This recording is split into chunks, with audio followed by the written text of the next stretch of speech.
What's going on, everyone? Jeremy here from the Quartering. I hope you have a wonderful day. Interesting news broke yesterday of some curious business decisions by the folks over at Disney that has ruffled some feathers. On top of a new report that consumer confidence and interest in Disney as a brand has absolutely hit rock bottom, and their stock continues to tank. Here's a view of today. Just down $1, about 1%. But if we want to look at over the last month, it's down 22%. Over the last 6 months, it's down 32%.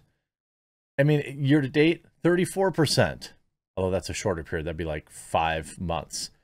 Over a year, down nearly 40%. The Disney stock has been absolutely cratering, and it's been for obviously a wide variety of reasons. There was obviously the COOF shutdowns. Then they decided to get political. It's whether or not people are invested in their programming. The Disney Plus service growth has slowed. And now, thankfully, though, we have Disney launches LGBTQ Pride Collection clothing for kids.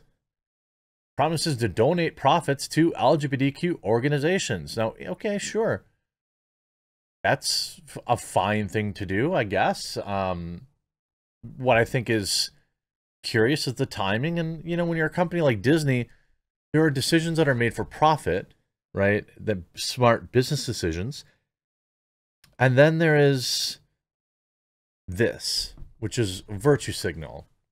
This is to try and get credit back because they didn't immediately oppose the anti-grooming bill that was passed in Florida, which them opposing it wouldn't have stopped it from passing anyway, but weirdos online think for whatever reason it would have. This on top of Disney, after shoving woke politics down the throats of customers, Disney's favorability rating takes a massive dive. Let's start with the clothing line. Disney launched new LGBTQ's Pride Collection clothing line for kids on Monday, including several rainbow-colored t-shirts. The Disney Pride Collection was created by LGBTQIA+ employees, shocking, and allies at the Walt Disney Company, and is a reflection of their incredible contributions and place at the heart of the community. Disney said in a statement, "We stand in solidarity with our LGBTQIA+ community everywhere." Curious, are you going to be making this clothing line available in China? I mean, you say everywhere, but do you mean everywhere? Because that would include like China and Saudi Arabia and Russia and all these places where you make a lot of money, okay? In the same announcement, Disney promised to donate all of its domestic profits from the Pride Collection to organizations that support LGBTQ causes until the end of June, also known as Pride Month. Oh yeah, oh my God, it's almost Pride Month. I can't wait for corporations to, pick up their favorite. It's like that whole Toy Story meme. June comes around, suddenly we're all about pride, and then the end of June, they drop the toy. But idiots on Twitter fall for it every year.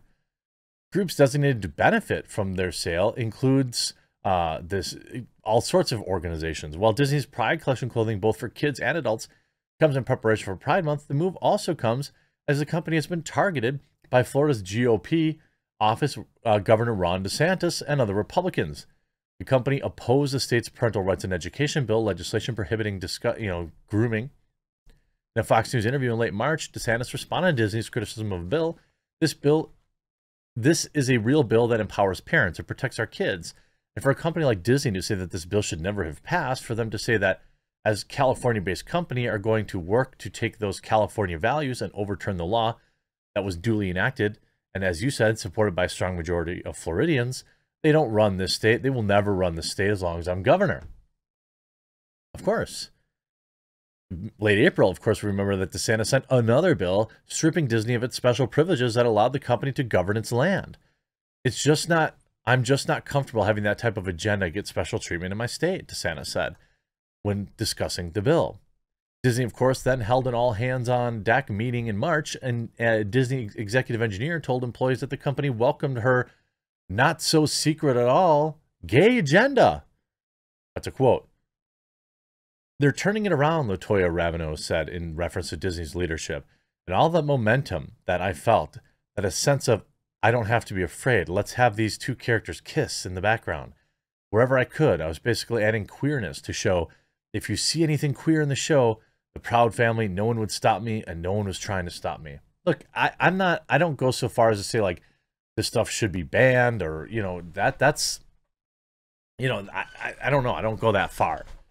But I question motives when people are like saying that they have to slip things in or they have to, you know, they have a quote unquote agenda. That's kind of a loaded word. Is this discussions that, you know, that it's, you know, Disney has a right to thrust upon parents and families? You know, these are all questions that I think most people get behind. Then, according to Bounding in Comics and some reporting by a few folks, Disney's favorability rating has taken a massive dive since last year. A new poll has revealed, which sees the company's approval collapsing from 77% to an embarrassing 33% among respondents. Unsurprisingly, these are not the results the mainstream media outlets want to focus on. For context, the poll was commissioned by NBC News and conducted by Hart Research, Associates Public Opinion Strategies, from the 5th of May through the 10th of May, asking for a total of 1,000 adults a series of questions in relation to politics, political figures, and Disney.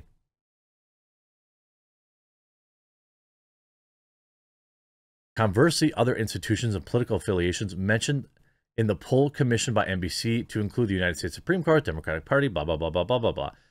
Florida Politics published an article pointing to one of the results obtained by Hart Research Associates Public Opinion Strategies, which showed the Florida Governor Ron DeSantis was edged out by Disney in terms of popularity. According to the article, the poll showed Disney outperforming DeSantis and overall with 33% for Disney and 28% DeSantis. That's not exactly the own you thought it was, is it? That's not the own you had hoped it would be. The article was shared on social media by Florida Politics publisher Peter Schrosch with caption, "The mouse is more important than the governor. NBC poll, Disney edges out Ron DeSantis in popularity," attempting to put their own spin on the poll results. Media strategist Giancarlo Sopo, I know Giancarlo, was quick to call out the post, writing on his own personal Twitter account, "Yikes, I've polled Disney and cannot emphasize enough how abysmal these numbers are for them." Sopo even shared a screenshot of the poll commissioned by NBC to drive his point home, writing, "Disney's name ID is 100%. Their favorability, unfavorable rating was 71-21, plus 56 last year. Their post-negative rating now is 33-30. Entertainment brand ratings should not be on par with politicians," he pointed out. I know he's off to a new job too, by the way. Shout out to Giancarlo. Writer, filmmaker, and researcher Christopher Rufo echoes Sopo's sentiment, taking to social media to support the notion that Disney's favorability has dropped considerably in the last year, attributing the massive dive of the company's incessant pandering to the woke mob. The share of Americans with favorable impression of Disney has collapsed from 77% to just 33% today. This is a catastrophic reputational damage and a warning to other companies, the cost of going woke. In a series of follow-up tweets, Rufo doubles down on the particular statement, adding Disney, which built a family brand over the course of a century, is now less popular than both Joe Biden and Donald Trump. It's stunning. Brands typically have much higher favorability ratings than political figures, but when Disney started to promote left-wing politics, it had soon had a favorability rating roughly equal to the most polarizing national politicians. There's a lesson there.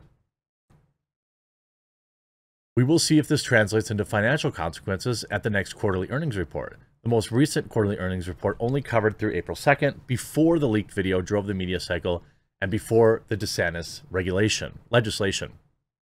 The leaked videos Rufo brings up in his tweet were shared by himself in March of this year, as shown in the materials obtained by journalists. Disney's president of general entertainment content, Carrie Burke, and others admitted to having a, quote, agenda that seeks to push particular LGBTQ content in programs targeted to kids.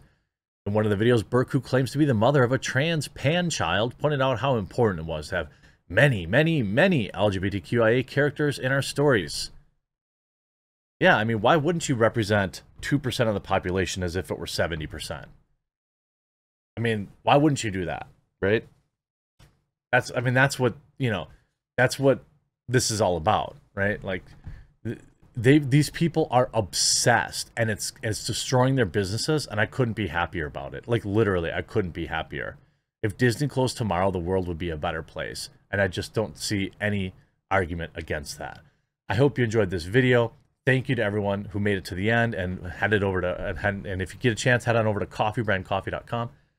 Even if you're not a coffee drinker, we have cocoa, we have cold brew coffee, which is great for summer. We have merch. And if nothing else, read the About Us, check out some of the reviews, and maybe you'll know someone who's interested. I hope you enjoyed this video. We'll talk to you again real soon.